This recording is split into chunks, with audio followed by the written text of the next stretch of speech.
Bem pessoal, hoje estou aqui com a análise de mais uma consola para jogos retro, jogos antigos.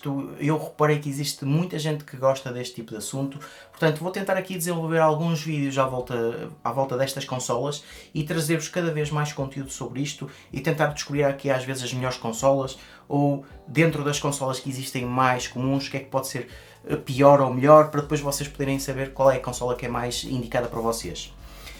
Já no passado eu analisei uma consola bastante completa, a Super Retro, uma consola com sistema operativo Android e que efetivamente dava para correr muita coisa. Esta consola custando metade dessa, ou seja, estamos a falar aqui de uma consola a custar cerca de 40€, claro que não vai ser tão completa e vai ter aqui alguns detalhes que não são tão bons. Mesmo assim, dependendo do tipo de jogos que vocês querem jogar numa consola deste género, este tipo de consola já dá mesmo para muita coisa. Ou seja, estamos aqui a falar de uma consola que dá-vos para jogar jogos até à PS. Isto exceto Nintendo 64 e Dreamcast, mas conseguimos jogar aqui então jogos da Nintendo, da NES, da Super NES, do Game Boy Advance, Game Boy Color, jogos da Master System, da Mega Drive, Neo Geo, jogos de arcade. Como podem ver, nós temos aqui vários sistemas que estão embutidos. Isto é um sistema operativo baseado em Linux, open source. O sistema operativo corre através do cartão microSD que está colocado. Se tiverem algum problema, podem reinstalar o sistema operativo e voltar a colocar os jogos.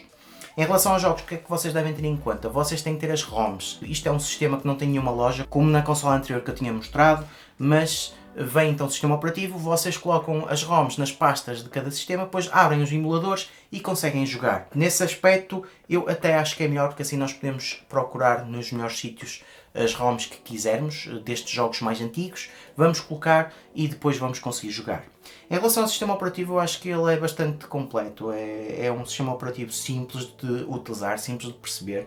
Depois tem aqui algumas características extra, é que além de jogos, vocês podem, por exemplo, pôr músicas MP3 e utilizar isto como um leitor de MP3, podem pôr alguns vídeos e utilizar isto também como um leitor de MP4. Em termos de interfaces, o que é que nós temos? Temos um botão para ligar e desligar, temos o jack 3.5mm então para podermos ligar os fones, temos o Type-C para carregar, o que é engraçado, numa consola de 40€ já temos aqui o Type-C embutido.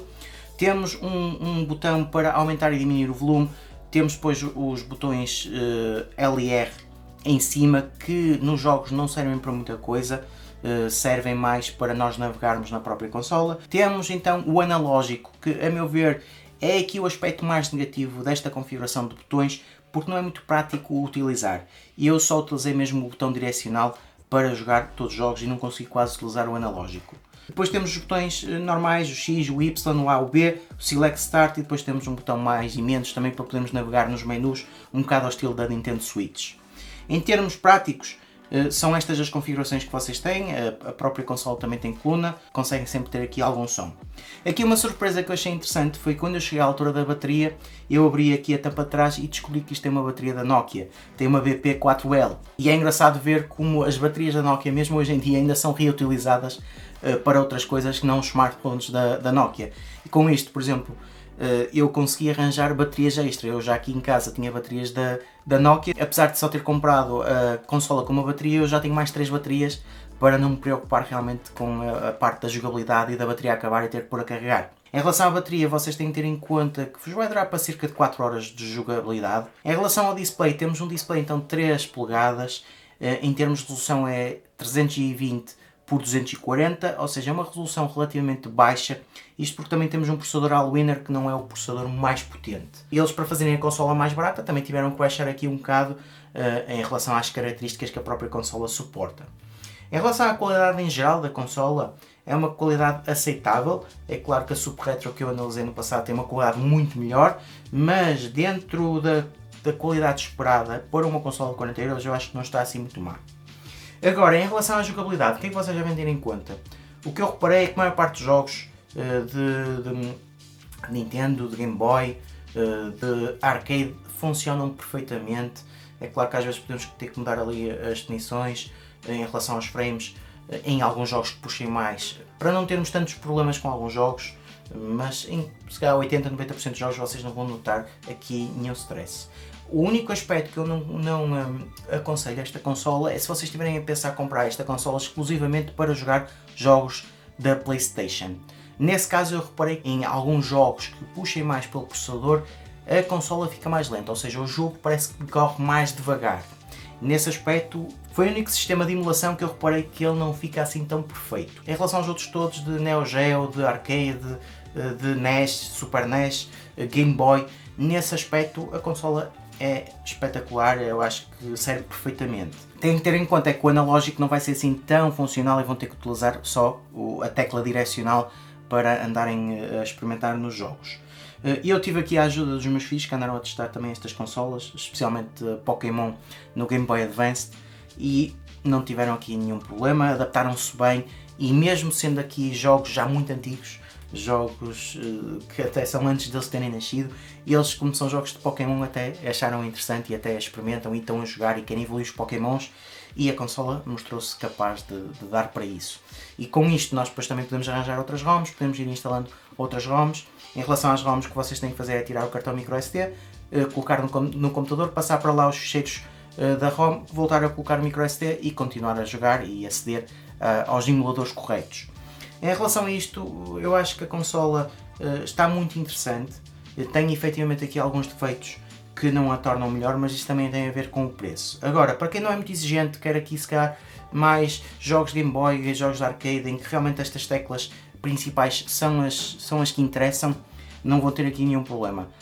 Agora, para quem já é mais exigente, se calhar esta consola acaba por ser um bocado simples, no sentido de não ser tão ergonómica em certas questões, especialmente com os analógicos e com os triggers que podíamos usar como left e right na parte superior da consola. Assim, de uma forma geral, claro que o hardware já está ultrapassado com outras soluções mais recentes, é claro que é uma solução muito mais barata comparativamente com outras soluções. De uma forma geral, se é para vocês se relembrarem de jogos antigos, e se for para jogar de uma forma casual e não quiserem ter a gastar muito dinheiro, é realmente aqui uma solução a terem em conta.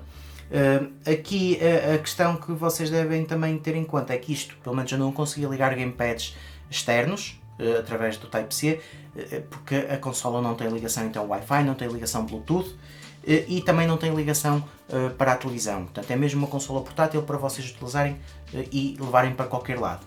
A mais-valia aqui é o preço, é a questão das baterias Nokia, de vocês poderem arranjar-se cá mais baterias e poderem utilizar de uma forma mais extensiva, sem se estarem a preocupar que a bateria vai acabar e vão ter que colocar a carregar, mas de uma forma geral é isto que eu vos tenho para dizer.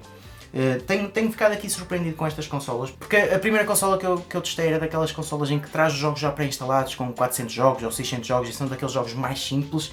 Também era uma consola de 15, 20 euros, era uma consola muito básica. E estas continuam a ser relativamente baratas, mas já conseguem nos dar aqui mais jogabilidade e conseguimos colocar aqui mais jogos de diferentes sistemas para aproveitarmos. Para concluir, o único sistema que eles dizem que suportam, que eu acho que não é assim tão bom, é em relação a PS. Em relação aos outros sistemas todos, não notei aqui nenhum problema assim de maior para vos dizer que não vai funcionar. Dessa forma, não tenho assim muito mais a acrescentar. E eu tenho vindo realmente aqui a explorar estas consolas, quero aqui encontrar algumas consolas interessantes, porque vi que existe interesse em existir conteúdo em português a falar um bocado disto e a explorar também estas consolas. Portanto, se vocês tiverem sugestão de outras marcas, de outras consolas que gostassem de ver analisadas, também aqui consolas de 40, 60 euros, 70, podem deixar nos comentários que assim aos poucos vou reunindo as consolas, vou fazendo a minha análise e depois posso-vos trazer aqui um comparativo, falar aqui se calhar de alguns defeitos em algumas consolas, das vantagens de outras e aos poucos também trazer aqui conteúdo interessante para quem gosta desta área e de uma forma geral agradar a toda a gente. Portanto, se tiverem alguma questão, tiverem alguma dúvida, deixem nos comentários, subscrevam o canal para que tenham a receber novidades e vemos no próximo vídeo.